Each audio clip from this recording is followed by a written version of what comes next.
Olha, o criminoso, você que quer se entregar, você que quer ir pra cadeia, nós queremos te prender. Agora, se você resistir à prisão, nós vamos te matar. A gente sabe que a maioria vai resistir e, portanto, a maioria será morta. Será o maior número de mortes contra chefes de facções criminosas da história do país. Primeiro, a gente não tá envolvido em escândalo de corrupção. Segundo, a gente tem proposta, né? Então, primeiro, a gente não tem nenhum envolvimento com o Banco Master. Não conheço o Daniel Vorcaro, nunca estive com ele. Meu pré-candidato à presidência, Renan Santos, também não temos nenhuma relação com ele. A mesma coisa não pode dizer nem Lula, nem Flávio Bolsonaro, né? Então, o primeiro ponto, a gente não tem nenhum telhado de vidro, pelo contrário, a gente está aí já há 12 anos, fizemos as maiores manifestações da história do país para derrubar o governo Dilma, desde então, militando na política, disputando eleições, aprovando projetos importantes. O meu último foi aumento de pena para furto, roubo e receptação em nível nacional, depois aí de 2 anos trabalhando para aprovar esse projeto. Então, primeiro diferencial, a gente não tem rabo preso e por isso a gente pode enfrentar, seja Supremo Tribunal Federal, você falou aí do Xandão tá de olho, a gente defende a prisão do Xandão, do Dias Toffoli, de todo mundo que esteja envolvido com o escândalo do Banco Master. Eu até agradeço por você me dar a oportunidade de falar isso aqui em rede nacional. E, por outro lado, também, partido que tem proposta, partido que tem ideologia, partido que vai a fundo naquilo que tem de melhor no mundo para trazer para o Brasil, para a gente finalmente se tornar um país desenvolvido. Nos últimos 40 anos a gente teve aí um crescimento ridículo de produtividade, a gente se tornou um dos países mais violentos do mundo, nosso ranking no PISA de educação no ensino médio também é um dos piores, a gente continua na lanterninha, mesmo tendo quadruplicado o investimento em educação nos últimos anos. SUS não precisa falar nada, né? Qualquer um que precisa de uma consulta, de um exame, de um procedimento, sabe o tanto tempo que demora para ser atendido, e especialmente nas unidades de atenção primária, o nível de precariedade. Infraestrutura, outro ponto que eu também não preciso falar, rodovias, estradas, portos, aeroportos absolutamente sucateados, demora meses ali no Porto de Santos para você conseguir descarregar qualquer coisa. Defesa, a gente tem aí o desfile de 7 de setembro em que tem tanque ali de 80 anos atrás, ali desfilando, a gente há décadas tentando pegar caças Gripen e vai negociação, vem negociação, não consegue. Pacífico Sul absolutamente desprotegido, a gente só foi comprar novas fragatas agora. Então, assim, nós temos propostas para todos os setores, a gente tem coerência com essas propostas, a gente tem compromisso com elas e a gente não tem rabo preso. Coisa assim, que nenhum outro partido político pode dizer que tem essas duas coisas. Tá vendo você em casa? Conhecia o Kim? Kim é deputado por São Paulo, né, Kim? Isso. É o primeiro Tá mandato? São Paulo, segundo mandato. Segundo mandato já? Então já está acostumadinho lá na Câmara Federal. Gente, o Partido Missão lançou o Renan Santos. Você conhece? É o candidato do partido, é o pré-candidato, aliás, né? À presidência da República agora, para 2026. Por que o eleitor brasileiro deve votar, deve considerar o nome de Renan para presidente do país? Bom, primeiro, é o pré-candidato à presidência da República mais preparado, assim, num debate não tem ninguém que sustente nenhuma proposta. Primeiro porque o Lula, ele é o pré-candidato da esquerda que já desistiu de apresentar qualquer proposta, de qualquer coisa nova, e nem precisa apresentar porque todo mundo já sabe como funciona o governo dele, é a desgraça que é o aumento de imposto que é a insegurança que é o aumento de gasto que já é um mal conhecido. Bom, Flávio Bolsonaro, a última vez que perguntaram para ele sobre proposta, ele disse que não poderia falar porque senão seria atacado. Eu falo, não, peraí. Se você é pré-candidato a qualquer cargo, não interessa se vereador ou presidente da República, você é perguntado sobre suas propostas e diz que você não pode falar porque você vai ser atacado. Se você tem medo de ser atacado pelas suas propostas, você vai ficar fazendo o crochê tricotando em casa, né? Não vai disputar a eleição à presidência da República. Então, o Renan, como eu coloquei, assim como o Partido Missão, a pré-candidatura dele também tem um programa de governo que tem estrutura. Primeiro, sim, a gente está num nível tão primário de país que só dele ter um programa de governo já é um diferencial. Segundo, de ser um programa de fato profundo e que ataca as raízes dos problemas do país. Uma decretação de estado de defesa, que eu sei que vai ter escândalo por parte de setores da imprensa, por parte de partidos de esquerda, falando que é golpe de estado, que é estado de exceção, mas sem estado de defesa a gente não tem condição de declarar uma guerra de fato contra o crime organizado e ter retomada de território, né? Ele tem um lema que é o prendeu, matou, que é o seguinte, olha, o criminoso, você que quer se entregar, você que quer ir pra cadeia, nós queremos te prender. Agora, se você resistir à prisão, nós vamos te matar. E a gente sabe que é o caso da maior parte dos membros de facções criminosas, que quando nós chegarmos com as polícias militares auxiliadas pelos equipamentos e pelo pessoal das Forças Armadas para retomar o território dominado pelo crime organizado, que hoje governa 40 milhões de brasileiros, a gente sabe que a maioria vai resistir e, portanto, a maioria será morta. Será o maior número de mortes, né, contra chefes de facções criminosas da história do país, será o maior número de mortes contra criminosos da história do país que a gente vai promover em nível nacional, ao mesmo tempo uma reforma do orçamento em que a gente vai acabar com o super salário, em que a gente vai acabar com a farra das emendas parlamentares, a gente vai acabar com 200 bilhões de privilégios tributários que hoje a iniciativa privada tem. Os magistrados não vão votar em vocês. Não tenho a menor dúvida. Eu já não voto em mim há muito tempo. Juiz, promotor, pelo contrário. Eu, no primeiro mandato, apresentei a proposta para acabar com os super salários deles, para acabar com férias de 60 dias, para acabar com indenização por excesso de trabalho. Mas, gente, pelo amor de Deus, num país em que metade da população, 100 milhões de mais de 100 milhões de brasileiros, vivem com menos de um salário mínimo, você falar que você que já ganha 46 mil reais precisa ter um extra por excesso de trabalho, você está de sacanagem. Então deixa eu só te contar. Aqui. Não, isso aí é... Eu concordo que você não tem a menor condição de um juiz... Porque, veja... Mas você não vai ser preso, eu vou. Isso pode... Não, isso que aí acabou esse negócio de... Olha só, deputado só não é preso no Brasil se rouba dinheiro. Agora, se dá opinião e se critica juiz e promotor, aí é preso. Aí, então, eu tenho risco de ir pra cadeia porque eu não roubei. Se eu tivesse roubado, eu tava seguro, tava blindado. Porque hoje eu não conheço nenhum parlamentar que seja preso por ter, não, mas se você por ter roubado cadeia, dinheiro. Você sai candidato a presidente, tem chance de ganhar. Ah, mas isso só se tiver roubado. Se tiver dado opinião, aí não. Aí é linchado, aí é cancelado, né? Porque o cara que rouba, mas ele tá do lado ali do Supremo Tribunal Federal, ele tem uma militância ali fervorosa, né? Que faz tudo que a sua liderança manda. Esse cara pode falar o que quiser, pode roubar o quanto quiser, que ele vai ser defendido. Não é o meu caso. O meu caso é o crime de dar opiniões, de criticar o Supremo, e daí, você sabe que vários membros do nosso partido já tiveram que ir pra Polícia Federal por ter chamado o Lula de ladrão, né? Eu nunca vi o Lula colocar a Polícia Federal pra alguém explicar, por exemplo, sei lá, a mesada do Lulinha de 300 mil reais que recebeu do careca do INSS, ou, sei lá, colocar o Rui Costa ou o Jacques Wagner pra falar sobre a relação com o Augusto Lima do Banco Master. Nunca vi colocar a Polícia Federal pra isso. Agora, pra quem chama ele de ladrão, a polícia tá trabalhando bastante. Tá vendo? Nós precisamos romper com a direita de Jair Bolsonaro e de Flávio Bolsonaro. Porque, vamos lá, o único presidente da história do país, da nova república, que perdeu uma reeleição, olha, não tem coisa mais fácil no Brasil do que vencer uma reeleição, do que você tá com a caneta na mão de prefeito, de governador e de presidente da república e disputar o poder, porque você tem a caneta para liberar o orçamento que você quiser, para pautar a imprensa da maneira como você quiser. O único que teve a habilidade de perder foi Jair Bolsonaro. E perder para uma liderança extremamente rejeitada, que é o Lula. Nem a Dilma, que é a Dilma, tem competência de Dilma e tem inteligência de Dilma, conseguiu perder a reeleição. Então, assim, se a direita quer voltar ao poder, ela não pode mais ser refém da família Bolsonaro, porque a família Bolsonaro entregou o Brasil pro PT.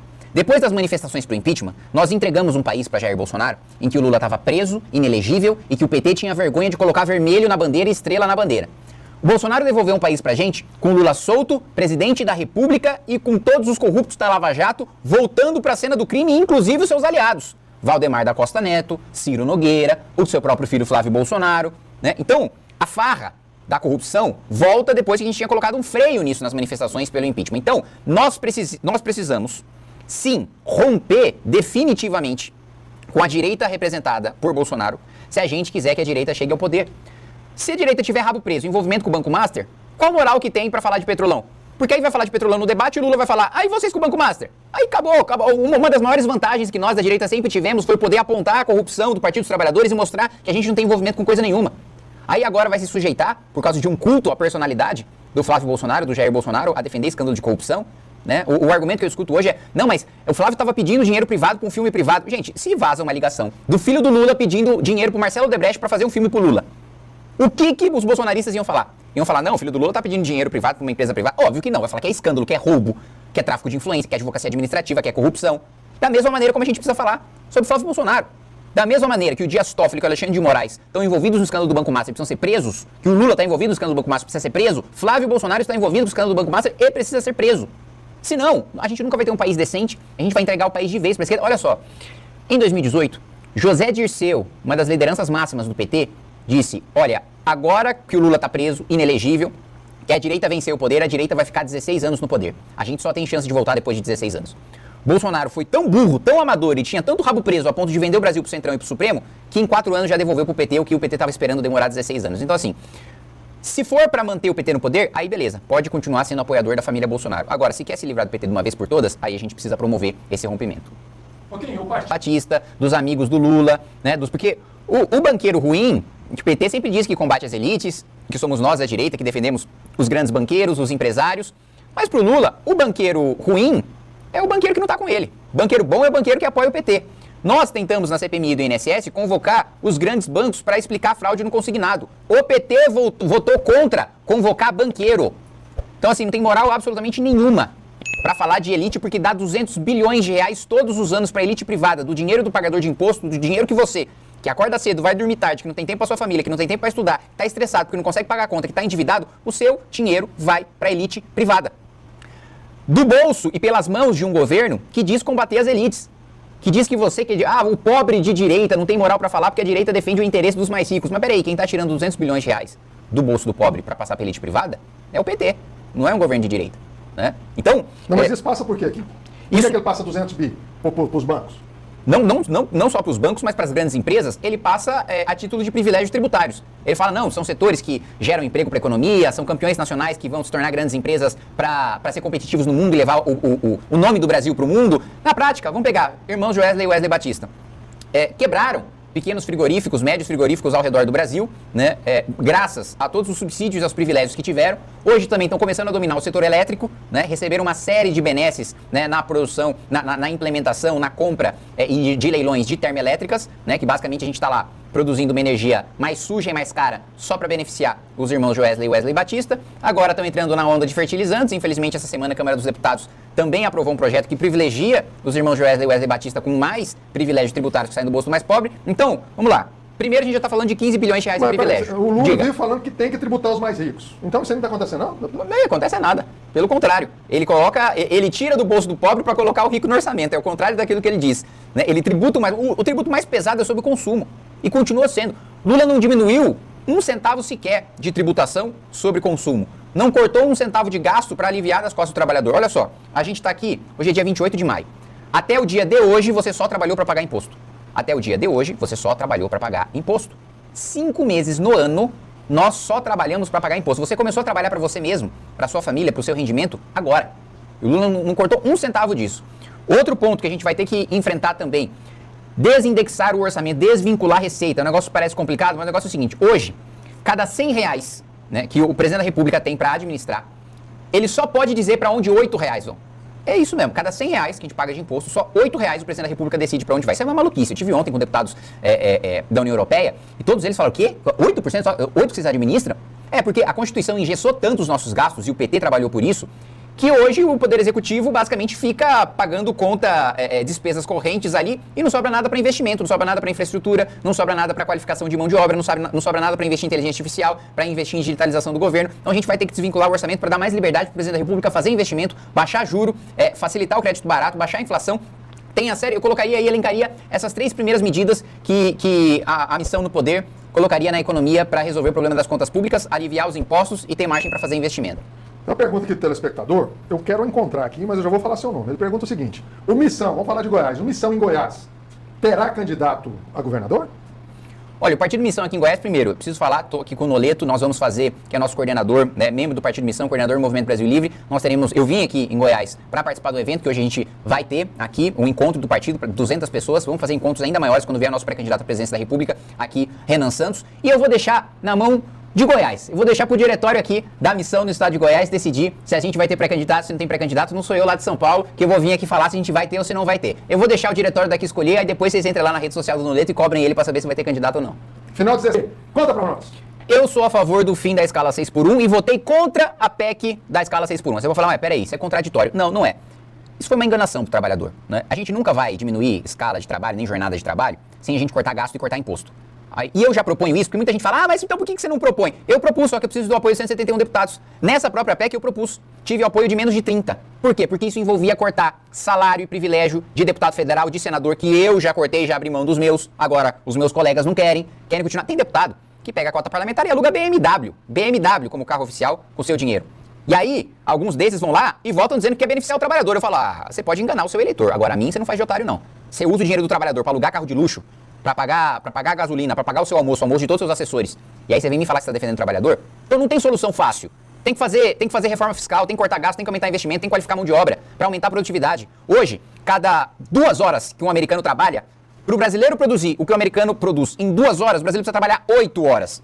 Você entende o que eu estou falando sobre aumento de produtividade? E não precisa comparar com o país desenvolvido, não. Produtividade do Brasil, nos últimos 40 anos, aumentou 18%. Dos nossos países emergentes, aumentou 127%. 127%. Há 40 anos, cada 8 reais que um chinês ganhava, um brasileiro ganhava 100. Cada 8 reais que um chinês ganhava, o brasileiro ganhava 100. Hoje o chinês ganha 110 reais para cada 100 que o brasileiro ganha. Entendeu? Mais do que 10 vezes aumentou a produtividade e os proventos do trabalhador. Então eu votei contra porque eu sou contra mentir pro trabalhador. Essa PEC não vai adiantar nada. E foi aprovado sem o meu voto. Pode ficar bravo comigo, pode me xingar, pode me tirar a popularidade, fazer eu perder a eleição, não tem problema. Eu exerço o mandato para fazer o que eu acredito, para falar a verdade.